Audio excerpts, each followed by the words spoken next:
Hello students, good morning. आज हम लोग क्लास 10 विषय हिंदी व्याकरण में अपठित गद्यांश के बारे में दिया है। ठीक है, अपठित गद्यांश के बारे में दिया है। तो सबसे पहले अपठित का क्या अर्थ होता है। आज का हमारा जो टॉपिक है, आज का जो हमारा प्रकरण है वो है अपठित गद्यांश। तो अपठित का क्या अर्थ होता है। अपठित का अर्थ होता है जो पहले पढ़ा न गया हो। अपठित का क्या अर्थ होता है।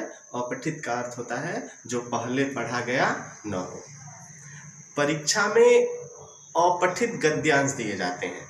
ठीक है, परीक्षा में अपठित गद्यांश दिए जाते हैं और उस अपठित गद्यांश से संबंधित प्रश्न दिए जाते हैं। छात्रों को उस अपठित गद्यांश को पढ़ना होता है और पढ़ करके समझना होता है और समझकर उससे संबंधित जो प्रश्न दिए गए हैं उन प्रश्नों के उत्तर देने होते हैं। ठीक है, छात्रों से यह अपेक्षा की जाती है कि उन प्रश्नों के उत्तर उसी गद्यांश के आधार पर दिए जो गद्यांश परीक्षा में दिया गया है और उत्तर जो हो वो क्या हो, संक्षिप्त हो। उत्तर जो छात्र उत्तर देते हैं वो उत्तर कैसे हो, उत्तर संक्षिप्त होने चाहिए। ठीक है, इससे छात्रों के समझने और भाव ग्रहण करने की क्षमता क्या होती है, बढ़ती है। आज के वीडियो में हम लोग अपठित गद्यांश से संबंधित प्रश्नों का उत्तर देते समय हमें किन किन बातों का ध्यान रखना चाहिए जानेंगे। तो सबसे पहले अपठित गद्यांश से संबंधित प्रश्नों का उत्तर देते समय हमें क्या करना चाहिए। दिए गए अंश का मूल भाव समझने के लिए उसे कम से कम 2 बार अवश्य पढ़ना चाहिए। ठीक है, दिए गए अंश का मूल भाव समझने के लिए उसे क्या करना चाहिए, कम से कम 2 बार ध्यानपूर्वक पढ़ना चाहिए।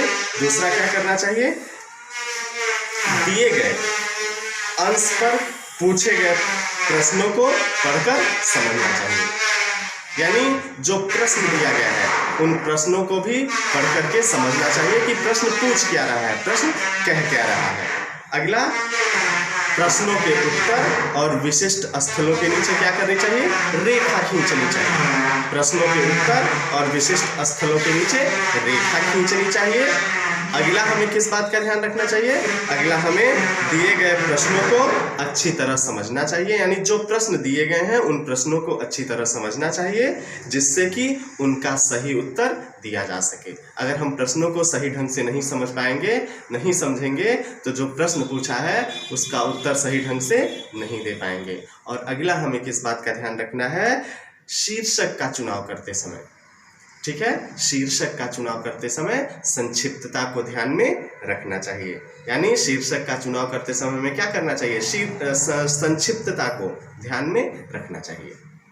तो आज के वीडियो में हम लोग अपठित गद्यांश के बारे में जाने और अपठित गद्यांश से संबंधित प्रश्नों का उत्तर देते समय हमें किन किन बातों का ध्यान रखना चाहिए उन बातों को भी जाने। आज के लिए बस इतना ही।